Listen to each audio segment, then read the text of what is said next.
पूरे एनसीआर में इससे सस्ता इलाज कोई हॉस्पिटल नहीं करता है। तो इसलिए हमारी तो यही मांग है कि इसको दोबारा से भारद्वाज वेलफेयर ट्रस्ट को दिया जाए ताकि लोगों को सुविधाएं मिल सकें। ओपीडी प्राइवेट कार्ड जो आजकल 500 और 600 का प्राइवेट हॉस्पिटल में, हमारे यहाँ 200-250 का हुआ करता था। और वीकर सेक्शन को 40% इंडोर पेशेंट पे और 25% ओपीडी पे भी मेडिकल रिबेट मिलती थी। हाँ, सरकारी अस्पताल के बाद अगर कोई गिनती में कहें कि जिसने वाकई में रियल में चैरिटी की है तो वो भारद्वाज वेलफेयर ट्रस्ट के माध्यम से सनफ्लैग हॉस्पिटल ने की है। हमारी तो माननी चाहिए, क्योंकि हमारा पुराना पैसा इनके पास है, वो पुराना वेतन दें और हमें नौकरी दें, क्योंकि हम पिछले 5-6 साल से बेरोजगार घूम रहे हैं।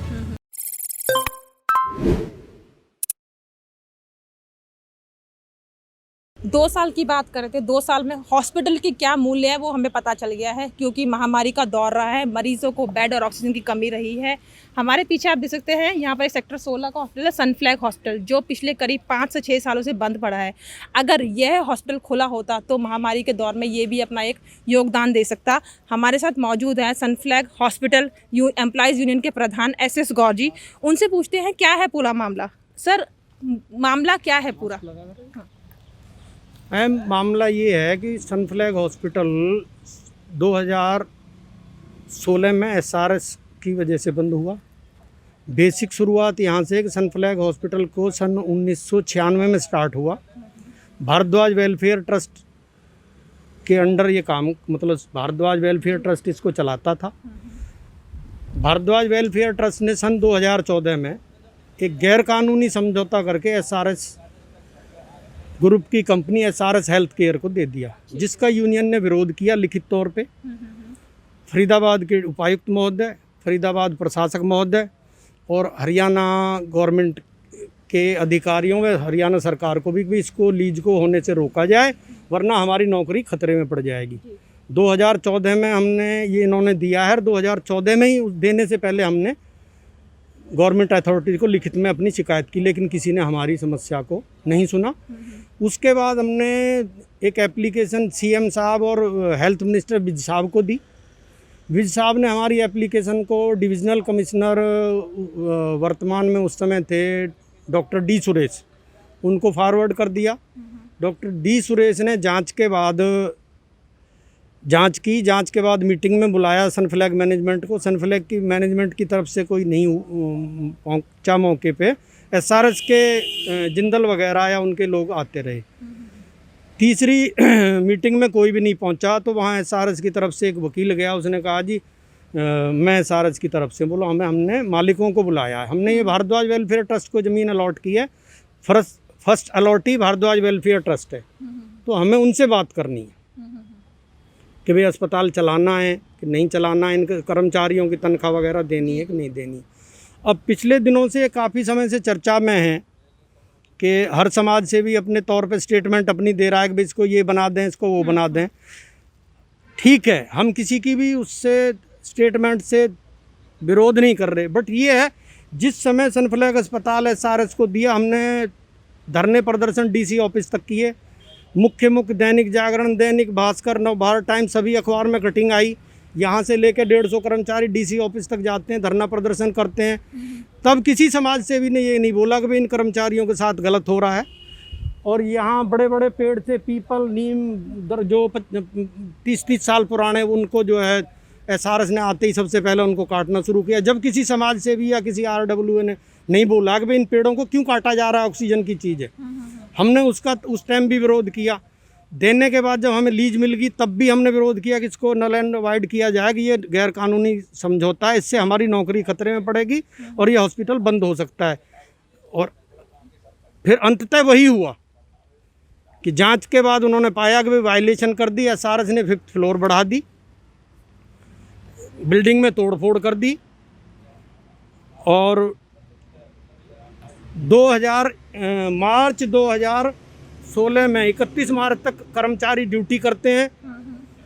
1 अप्रैल को संडे था, 2 अप्रैल को इन्हीं गेटों पे 25-30 बाउंसर लगा के SRS की तरफ से सडन ताला लगा दिया गया और उस एक गेट पे बोर्ड पे चिपका दिया गया कि भी आपको ले ऑफ किया जाता है 1 महीने के लिए। ले ऑफ स्टाफ को। और वो पूरी ले ऑफ 1 महीने की बजाय साल दर साल चढ़ती रही। फिर वो एक लेटर लेबर डिपार्टमेंट में जाता है कि हम आर्थिक स्थिति खराब है इसलिए तनख्वाह देने में असमर्थ हैं। एक वही लेटर सेम उसी डेट में जाता है सिविल सर्जन फरीदाबाद को कि भाई हम टेम्परेरी इस ऑपरेशन को बंद कर रहे हैं, सनफ्लैग का जो संचालन है 6 महीने के लिए, क्योंकि इसको हम अपग्रेड कर रहे हैं। ठीक है ना जी। तो यानी एक ही डेट में 2 स्टेटमेंट हैं। और दूसरा, क्योंकि फरीदाबाद के उपायुक्त महोदय वर्तमान कोई भी है और सिविल सर्जन ही इसके जो सनफ्लैग की मैनेजमेंट कमेटी के पदेन सदस्य हैं, मतलब अकॉर्डिंग टू जो अलॉटमेंट लेटर सनफ्लैग को हुड्डा की तरफ से मिला है। 2 अप्रैल 2016 को हॉस्पिटल बंद कर दिया ताला लगा के। स्टाफ ने अपनी कार्रवाई की जो भी करते हैं। उसी पीरियड में इन्होंने 31 आदमी को टर्मिनेट किया। ठीक है ना जी। और 2016 में ये जो है क्या नाम है,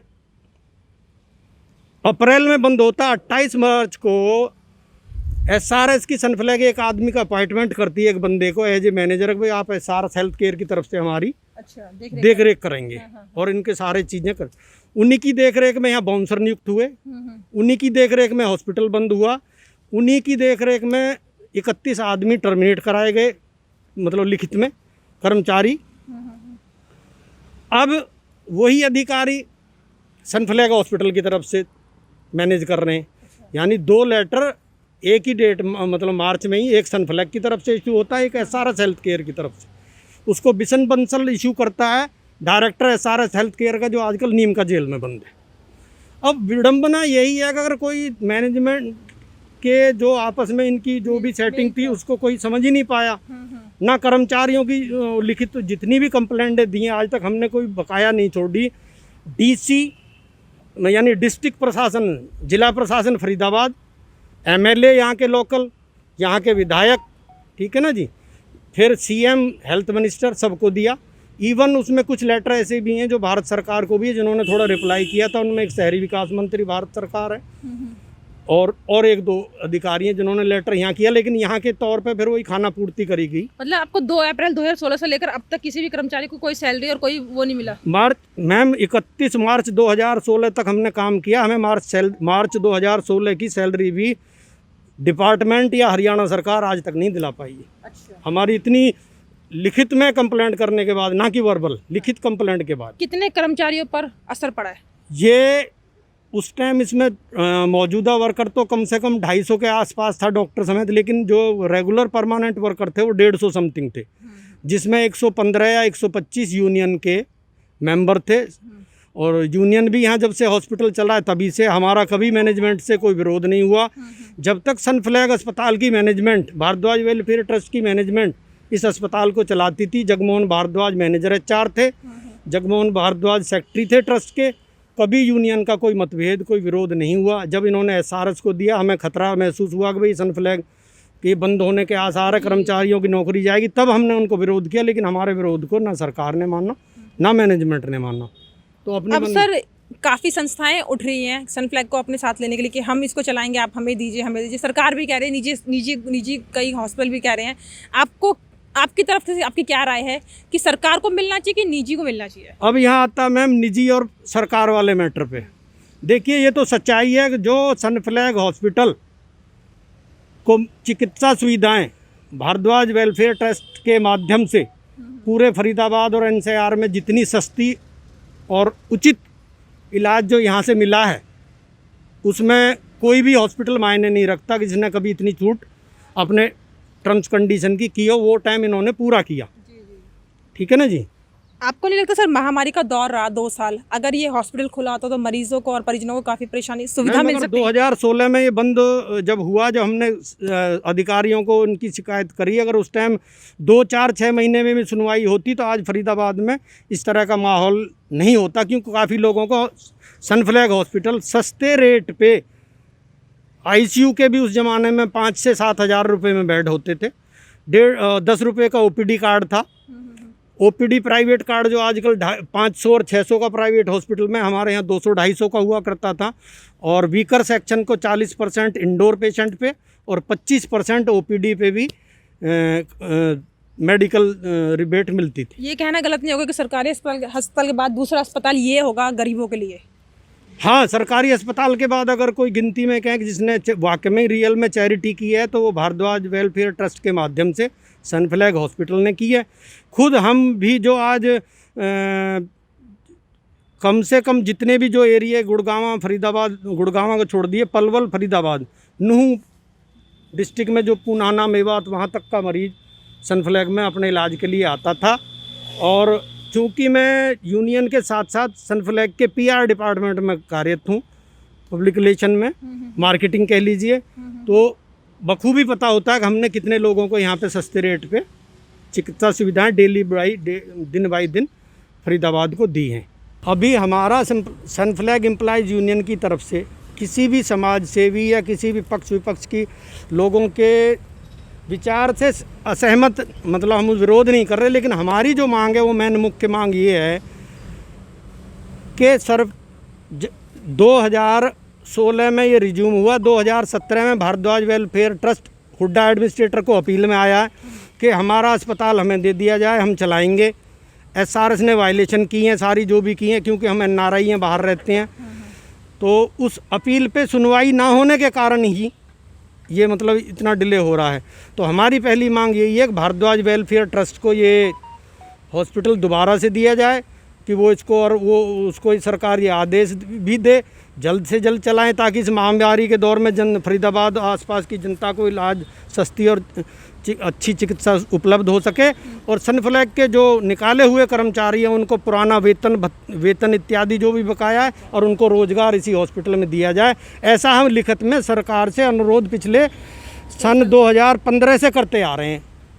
तो उन हमारे पत्र व्यवहार को भी गवर्नमेंट नज़रअंदाज ना करे। अगर फिर भी उसके बाद अगर सरकार किसी को देना चाहती है तो एम्प्लॉइज़ यूनियन को कोई आपत्ति नहीं है, लेकिन जो भी जिनको भी जिस संस्था को भी अस्पताल दिया जाए, प्राइवेट हो सरकार चलाए, इन कर्मचारियों का पुराना वेतन का भुगतान और इन्हें रोजगार दिया जाए। क्योंकि हमारे कर्मचारी 4-5 कर्मचारी आर्थिक तंगी के दौर में होके एक्सपायर हो चुके हैं इस पिछले 5 साल में। हमारे साथ मौजूद हैं जनरल सेक्रेटरी धनकर जी। सर, आपको क्या लगता है कि ये हॉस्पिटल किसको मिलना चाहिए, प्राइवेट को या सरकार को? ये भारद्वाज वेलफेयर ट्रस्ट को मिलना चाहिए मैम। इसका मुख्य रीज़न क्या है कि उन्हीं को भी मिलना चाहिए? क्योंकि उन्होंने तो SRS को दे दिया है पहले ही। मैम, पूरे NCR में इससे सस्ता इलाज कोई हॉस्पिटल नहीं करता है। तो इसलिए हमारी तो यही मांग है कि इसको दोबारा से भारद्वाज वेलफेयर ट्रस्ट को दिया जाए ताकि लोगों को सुविधाएँ मिल सकें। अगर उनको नहीं मिलता है, कोई और संस्था आगे आती है, तो क्या वो आपकी मांगों को मानने के तैयार होंगी? मैम, मांग हमारी तो माननी चाहिए, क्योंकि हमारा पुराना पैसा इनके पास है, वो पुराना वेतन दें और हमें नौकरी दें, क्योंकि हम पिछले 5-6 साल से बेरोजगार घूम रहे हैं।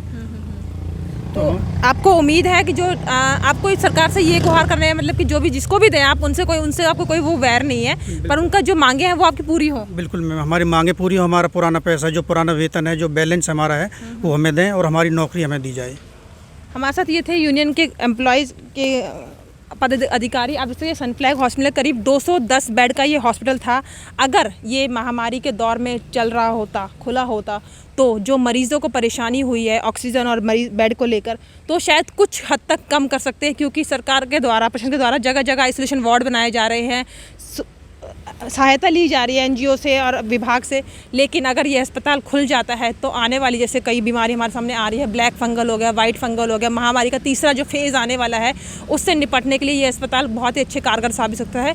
इसीलिए सरकार से गुजारिश है कि इन अधिकारियों की मांगों को देखते हुए, सुनते हुए उनकी मांगों को पूरा कीजिए और इस पर शुरू कीजिए, ताकि जो इन बेरोज़गार हैं उनको नौकरी मिल सके और उनका पुराना भत्ता भी उनको दिया जा सके। इन्हीं छोटी बड़ी खबरों के लिए आप देखते रहिए पहचान फरीदाबाद। मैं हूँ आपके साथ हेमलता।